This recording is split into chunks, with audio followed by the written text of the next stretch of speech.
আজকে আমরা এমন একটা মাউস রিভিউ করতে যাইতেছি যেটা কিনা টেকনিক্যালি আমি অলরেডি রিভিউ করে ফেলছি। একটু এক্সপ্লেন করি। কিছুদিন আগে আমি একটা মাউসের রিভিউ করি, নাম ইওয়েডেন H2। এই H2 মাউস অ্যান্ড যে H5 প্রো মাউস আজকে আমরা রিভিউ করতে যাইতেছি, অর জাস্ট বলতে পারেন একটা আপডেট দিতে যাইতেছি। কেন আসলে এত সিমিলার হওয়া সত্ত্বেও আমরা এই মাউসটা নিয়ে কথা বলতেছি। This is Eweadn H5 pro.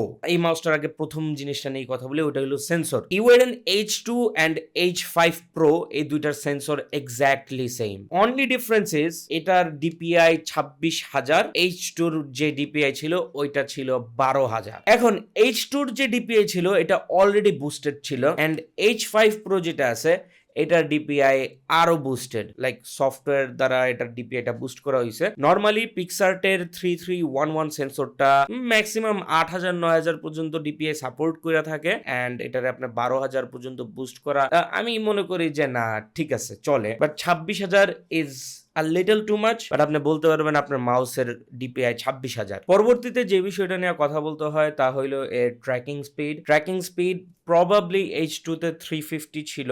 I am not sure, absolutely not sure, কোনো জায়গায় মেনশন নাই, হয়তোবা 350 আইপিএস ছিল।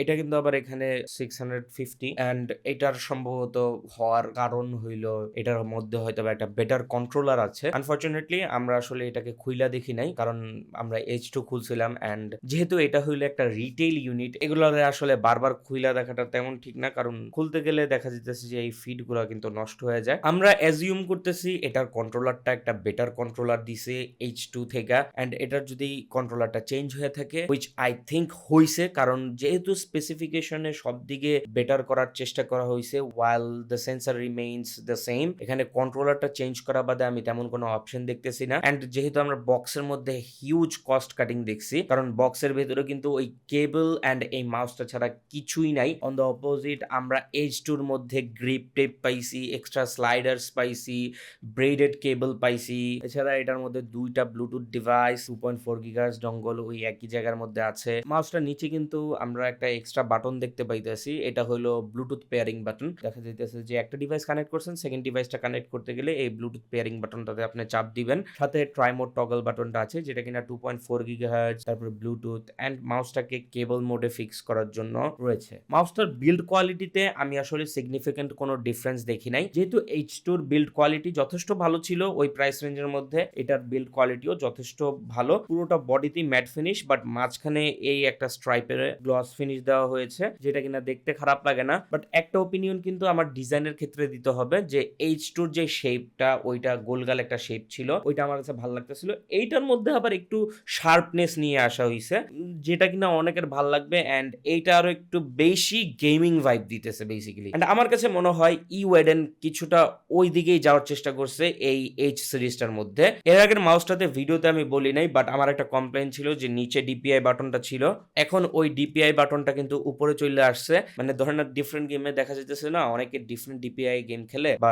ডিফারেন্ট সেন্সিটিভিটিতে গেম খেলে, তখন এই বাটনটাকে আপনি ইনস্ট্যান্ট, আপনার মাউস টোলটাল লাগতেছে না, আপনি ইনস্ট্যান্ট চাপ দিয়েই আপনার ডিপিআইটা চেঞ্জ করে ফেলতে পারতেছে, which I have to say comes really handy when you need it। এছাড়া H2 এর মধ্যে কিন্তু সাইড বাটনগুলো গ্লসি ছিল, এটার বাটনগুলো গ্লসি না। স্ক্রোল হুইলও একটা গ্লস ছিল, ওই এবার এটার মধ্যে ওই গ্লস না, এই জায়গার মধ্যে একটা কালার বসাই দিছে, যেমন এই ব্ল্যাকটার ভিতরে হোয়াইট আছে, এন্ড বাকি কালারগুলোর মধ্যেও হোয়াইটই রাখছে। সুইচের ক্ষেত্রে ডিফারেন্স আছে, সুইচের ক্ষেত্রে এবার জেনেরিক সুইচ থেকে একটু গেমিং সুইচে শিফট করা হয়েছে, সাথে কমে গেছে আপনার ক্লিক।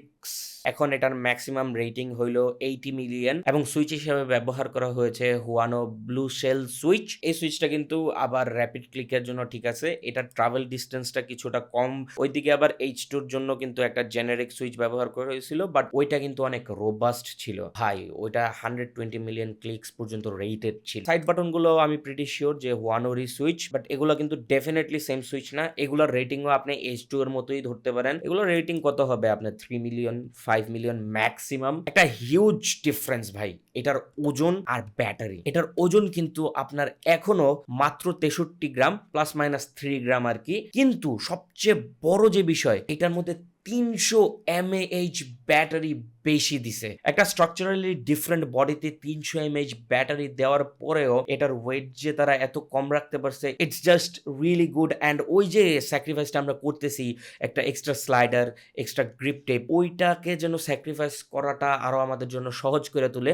লিটারালি জাস্ট এই সাইডটাই ভাই। এই ৩০০ এমএএইচ ব্যাটারির কারণে না হইলেও আপনি ৩ থেকে ৪ দিন বেশি ব্যাকআপ পাবেন। দ্যাট মিনস আপনার চার্জের প্যারাটা আরো কইমা যাইতেছে। অ্যান্ড সর্বশেষে কথা হইলো ইউএডএন H2 যেটা আছে, যেটার সাথে আর কি মূলত আপনার স্লাইডার এন্ড এভরিথিং পান, ওইটা থাকতে কেন আপনি এটা নিবেন? আসলে ইউএডএন H2 থেকে এটা মেলা জায়গায় বেটার। ডেফিনেটলি অনেক জায়গায় আপগ্রেড আছে। ইভেন দো এটা সফটওয়্যার বেসড 26,000 ডিপিআই নিয়ে আসতেছে, আপনি স্টিল বলতে পারবেন যে আমার এটার মধ্যে 26,000 ডিপিআই সাপোর্ট করে।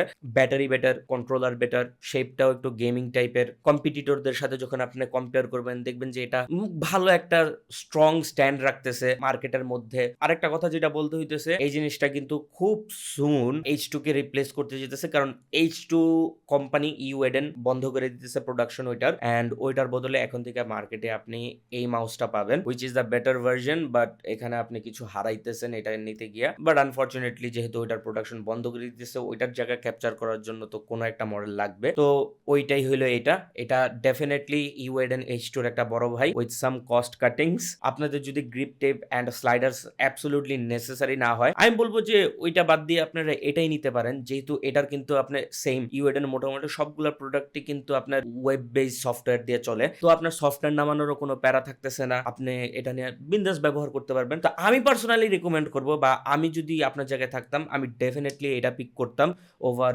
H2। কাজ আমার দেখা যাচ্ছে গ্রিপ টেপ আর স্লাইডার্স ওরকম নেসেসারি না। একটা স্লাইডার আরামসে 2 বছর 3 বছর চলে যায়, আনলেস আপনার জ্যাকার্ড সারফেসের কোনো মাউস প্যাড আছে যেটা কিনা লিটারালি খায়া ফেলবে এই স্লাইডারের সারফেসটাকে। সেই ক্ষেত্রে হয়তো আমি একটা এক্সট্রা স্লাইডার নিয়ে চিন্তা করতাম। তাও দেখা যাইতেছে যে 1-1.5 বছর আরামসে পার করা যাবে যে কোনো স্লাইডার দিয়ে। তো স্লাইডার অ্যান্ড গ্রিপ টেপটা আমার জন্য পার্সোনালি ডিল ব্রেকার না। আপনার জন্য যদি হয় তাহলে দ্রুত H2 টা কিনা ফেলতে পারেন স্টকটা শেষ হয়ে যাওয়ার আগে। আপনি যদি প্ল্যান করে থাকেন এটা নেবেন, তাহলে এটা আসলে স্টক আউট হওয়ার তেমন কোনো টেনশন নাই।